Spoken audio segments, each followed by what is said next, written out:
Hi planners, thanks so much for tuning in to my YouTube channel. It's me, Chloe from Chloetry Plans, and in this video, I'm doing 25 days of planning tips, which is a collaboration between myself and 24 other wonderful planners in the planner community. So make sure you check out my description below.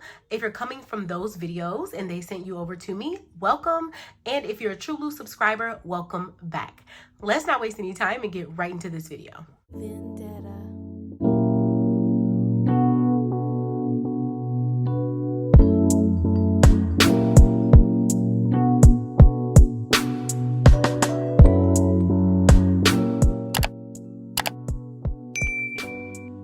So as the title suggests, I'm going to be talking about my planner tip, which is color coding.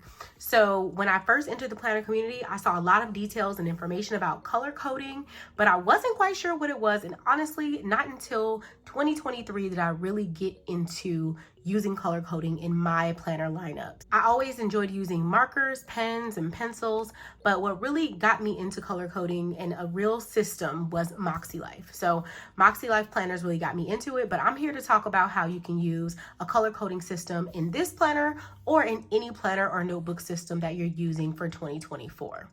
I think it's very helpful to have a guide, something to go by when you are color coding. But of course, you can freestyle and make this your own system because all of us have different lives, responsibilities, and priorities. So remember, if one of these areas doesn't really apply to you in your life right now, you don't have to use it, but I wanted to show all of the options and things that I try to consider when writing my goals and also when planning. So the first section here, Makselife has personal as yellow, work and learning as red, health and wellness as blue, financial as green, fun and recreation as orange, family and relationships as purple, spiritual and personal growth as like a teal color, and physical environment as gray. So I know what you're thinking, why would I want to color code my planner to match different areas of my life? Well, for me, it's helped me to draw attention to different areas. When I see a monthly spread with only red items, I know that I'm doing a lot of work and maybe not enough rest. So it makes me kind of see at a glance which areas of my life may need attention. It also helps me to know what I have to do for that day, month, or week. And so when I see that orange or that red or that purple, it kind of triggers my brain to know what's coming up for that day. So those are a couple of the reasons I really enjoy using color coding so far. And I hope to find even more reasons as I continue to use this system in 2024. So what makes it really fun, of course, in addition to having this wonderful list of different areas, is having coordinating accessories. So I have these markers and they actually have the actual subject on each one. So this is red and it's work and learning and it says it on the marker. What's cool about this is, let's say you don't have these markers, but you have another set like Sharpie or mild liners, right? Here I have some Sharpie S-Note markers here. I also have quite a few mild liners. So if that's you and you already have a bunch of markers and colors that you want to use, don't worry, I'm going to talk about that as well. And then of course, I'm going to also discuss my erasable markers or highlighters that I have. So Frixon has erasable ones as well, and I'd love to talk about that a little bit towards the end of this video, so stay tuned. Each section has a list of different things you can fit into that category. So under personal, we have self-image, self-worth, self-love, self-care, confidence, happiness, peace, fulfillment, support, well-being, mental stimulation, hobbies, projects, creativity, alone time, sense of community, routines, attitude, perspective, grace, and planning. So we see there are various topics that can be in each category, and I think that's really cool about this system. And if you don't have the system, but you have these markers, you can label them with either a Sharpie, a permanent marker, or some type of label. If you have a label maker, you can just label them for whatever you want. So if you want to use these for personal, home, kids, pets, whatever that looks like for you, you can totally do that. So I'm going to quickly show you an example of how I would do that in a notebook, or I have a planner here, but this is like the back of my planner. So like a notebook page.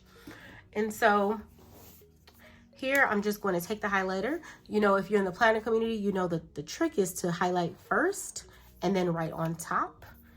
So I highlighted that, and then I'm just going to write let's say work.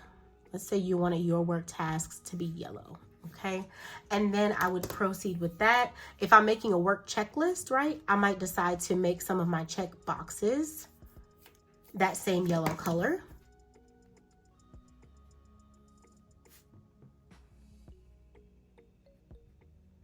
So that I can then check them off. And so it's kind of nice to just be able to have a certain color for a certain thing in your planner. Let's say I wanted to make purple for my pets, right? I might decide to write a task in that highlighted section.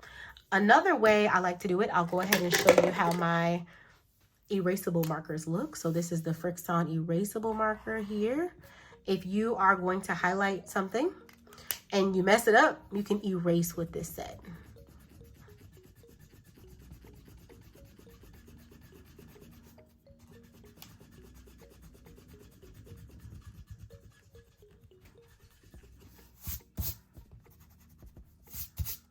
And then once I erase, let's say I want to go ahead and use the marker I actually wanted to use in that same spot, it goes on just fine, even right over where I erased. So something to note, plenty of marker and pen options out there. More than likely you already have some pen options or marker options in your home that you haven't quite used. And so I recommend you definitely use those. One other note I do want to make is that I do have Moxie marker dots, which is very helpful as well for that system. And it's already, of course, written on them. I just wanted to take the lazy route. I didn't want to label. So I have them already, they're already labeled. They already come that way. And when it comes to these checklists, let's say I was using Moxie products, I would be able to highlight the area with that same coordinating marker. And then for the dots part, I would just make a list here. And then if I wanted to keep it all in the same color, I could totally write my tasks here too with this other side. And then there's a even finer tip on the other marker.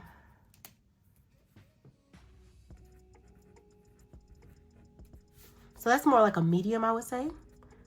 And this is a little more fine.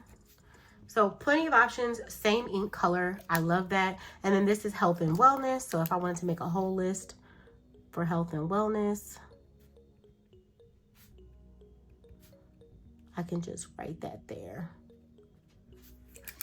Now I'm going to go ahead and show you how I color code in my actual planner. So here I have my daily planner, and on the inside, I went ahead and made a list, okay? I used some stickers to make different sections.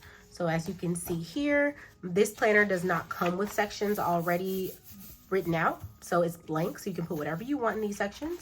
And I've decided to do work, home, personal, and then routine up here. So routine tasks that I want to do every day here. And then I made a little social media section here as well. Now, let's check out the color coding, okay? Here we have quite a few work tasks, right? We have red on both sides here. And then I have orange, which means that was my one fun task of the day. So my mental note for that is, okay, at least I got one in. Is there any way I could fit in more than one fun and recreation during the week? Probably not, but it's something to look into, right? And then here on this side, I also under home have blue, which is health and wellness. So even though it's under the home section, for me, cooking dinner is under health and wellness because I'm making nutritious meals. And then here I have tidy kitchen, which is under physical environment. And then here in this section, I have another blue one. So another health and wellness, and then a yellow, which is personal. And then I have a blue or like a turquoise, which is spiritual and personal growth. So I personally have two of those here. So that checks my boxes for me. And then at the end of the day, I can just go and check these right off. So for me, I did do this. I did this. And for the items I don't complete, I put an arrow to remind myself to put it on the next day. And then here, I did do that. Did do that. I didn't do that, so I'm gonna do an arrow. And then here, arrow. I did do that. I did do that. And so then I proceed to go through that entire list, right? So that I can remind myself of each item.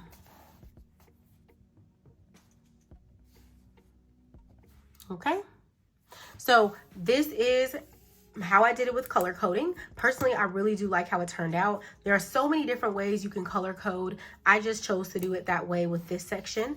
For the month of January, I really do want to start that. This is my December and I didn't use color coding and I really want to start. So like, for example, here I have therapy. So for me, that is under health and wellness. So I could take this little dot, put it there to kind of mark that off. The 25 days of planner tips video, I can make that a red dot because it's work for me, right? And then for example, the financial stuff, like my bills here, I can go ahead and mark that. And then I have family time here, which is under family and relationships. And I can go ahead and do a little purple for family. So as you can see, it can be nice to categorize each area and then be able to at a glance see all the fun stuff you did versus the work stuff you did, right? And really look into all of that. So like for a hair appointment, I'm going to make that personal. I feel like that's a personal thing. So I really am enjoying the dots. I'm not going to lie. I love them. So I definitely recommend them 100%. If you already have dots, you could totally label them and color code for yourself what areas work for you. And I would recommend that 100%. Here you can see that I made a little key here at the bottom, and that is in case anyone needs an idea of how a key can look. You don't have to have an entire 8 categories. I think Makselife has 7 or 8 categories, I think. So you don't have to have a full 8 categories. I will say it has been really fun going through the 8 categories and like being able to have all those sections with my planner. I recommend this system 100%, but of course, I also recommend using what you have if that's the best thing for you. So there are so many ways to do this system, whether you have a notebook, a planner, a bullet journal, whatever it is that your system is, you can totally color code, and you can even do that digitally now. So you have so many options when it comes to color coding and getting that done. And so I definitely recommend it. That is my tip for the 25 days of planner tips. Make sure you check out my description below so that you can see all the different tips. There are so many great tips and you definitely don't want to miss out. So definitely check them out below. Let me know in the comments below if you've ever tried any kind of color coding in your planning and journaling systems. I definitely have been enjoying it over the last year. And I really want to see where it takes me in 2024 as well. So if you have been doing that, definitely let me know in the comments, because I'd love to know how you color code if you have already. And by you sharing that, it helps other planner people out in the comments below as well. So please do that. If you are new to my channel, please consider subscribing. I would really enjoy speaking with you all in the comments below. I enjoy that. That's my favorite part of creating these videos, is being able to chat with you in the comments. So please do that, and I will see you all in the next video. Special thanks to Tamara for organizing the 25 days of planner tips. If you have not checked out the other videos, please do so. And don't forget to come back tomorrow to Amber Plans Her Day to check out her planner tip. So make sure you come back tomorrow to YouTube to check it out.